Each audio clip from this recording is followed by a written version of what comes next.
പണ്ട് ആർട്ട് ഡയറക്ടർമാരെ പറയുമായിരുന്നു, ഒരു ഒരു തമാശയായിട്ട് കളിയാക്കിയിട്ട് പറയുന്നു, ഒരു മേശ അങ്ങോട്ടും ഇങ്ങോട്ടും മാറ്റിയിടാനുള്ള ആളാണ് ആർട്ട് ഡയറക്ടർ എന്ന് ഒരു ചീത്തപ്പേരുണ്ടായിരുന്നു. അത് പിന്നീട് മാറി. ശരിക്കും ആർട്ട് ഡയറക്ടറിൽ നിന്ന് പ്രൊഡക്ഷൻ ഡിസൈനറായി മാറിയപ്പോൾ നല്ലൊരു, നിങ്ങൾക്ക് ഭയങ്കര ഒരു വാല്യൂ അല്ലേ കിട്ടിയത് ശരിക്കും? തീർച്ചയായിട്ടും. ആ മാറ്റം എന്ന് പറഞ്ഞാൽ നമ്മളൊരു പ്രൊഡക്ഷൻ ഡിസൈനർ എന്ന് പറഞ്ഞാൽ എൻ്റെ പടം അയാളാണ് ഡിസൈൻ ചെയ്യുന്നത്. ഈ പടത്തിന് കളർ സ്കീം അതിലെന്തൊക്കെ ഉണ്ടാവണം എന്ന് അത് നമ്മൾ വേറൊരാളെ വെച്ചിട്ട് ഇത് മെയ്ക്ക് ചെയ്യുന്ന ആളാണ് ആർട്ട് ഡയറക്ടർ.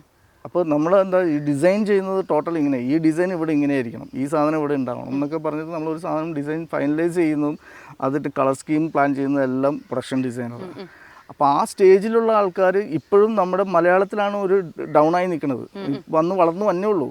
മലയാളത്തിൽ ഇപ്പോഴും ആർട്ട് ഡയറക്ടർ തന്നെ ഇപ്പോഴും 80% സിനിമയിലും ആർട്ട് ഡയറക്ടർ എന്ന് ടൈറ്റിൽ എഴുതി കാണിക്കുന്നത്. പലപ്പോഴും ആർട്ട് ഡയറക്ടർമാരുടെ പേര് തന്നെ താഴെ.